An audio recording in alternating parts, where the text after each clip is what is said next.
que a gente pode dizer que qualquer coisa é melhor do que o Jair Bolsonaro. Isso é claríssimo.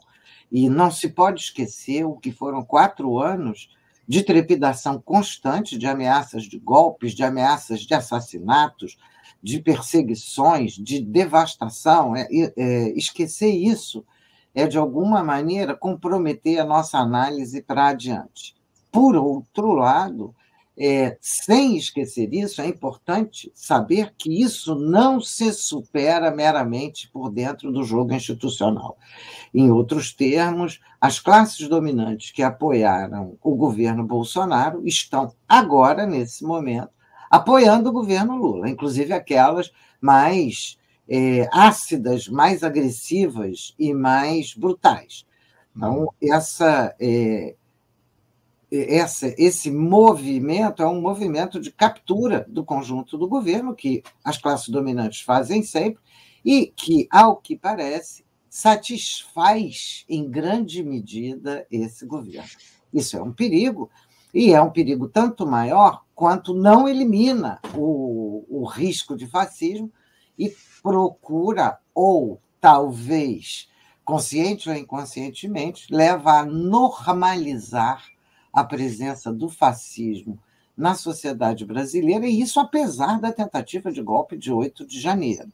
Normalizar porque não contrapõe efetivamente uma luta massiva, informativa sobre os fundamentos do que foi o fascismo, nem leva, nem aproveita os momentos estratégicos políticos para fazer o enfrentamento. Eu vou pegar só 2 momentos, que eu acho que até já comentei aqui da última vez que tive aqui no programa. O primeiro deles foi no dia seguinte às eleições, quando era mais importante manter a rede de comunicação, de informação e de mobilização, que de maneira precária, mas substantiva, nós todos conseguimos montar, associando canais alternativos, redes sociais, movimento nas ruas, porque nós fomos às ruas, né? Associando tudo isso, que conseguia fazer uma circulação de informações e a manutenção de uma mobilização parcial, é certo, mas muito importante. Tudo isso foi desmobilizado e, de uma maneira que me parece preocupante, a pauta, quem define o rumo da comunicação desse governo, vem sendo feita pela Globo.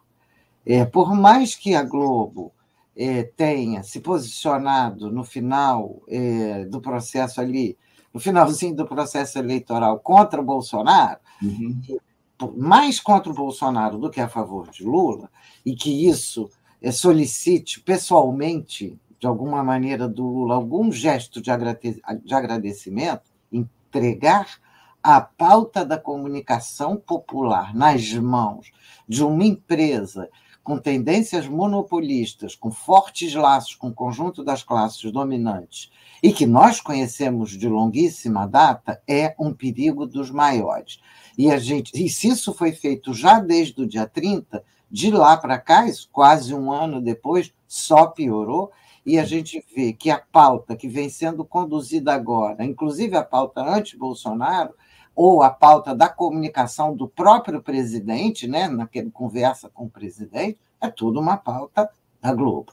Não é uma pauta de um sindicalista, não é uma pauta de alguém comprometido com a população, com a organização dessa população, das massas de trabalhadores, etc. É a pauta de um negociador jurídico e não de um batalhador pela vida social. Eu não tenho dúvida de que o Lula está batalhando, está trabalhando feito um louco, mas esse é o primeiro problema. E o segundo, e eu paro aqui, é o pós-8 de janeiro, quando toda a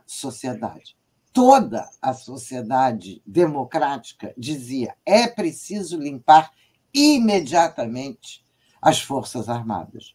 Imediatamente. O compromisso Forças Armadas com Bolsonaro é evidente, ficou evidente, e nada se fez.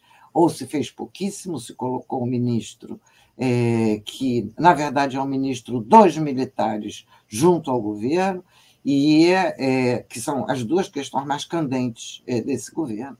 a gente vê que ele entregou a questão na mão, seja das classes dominantes, seja do poder castrense.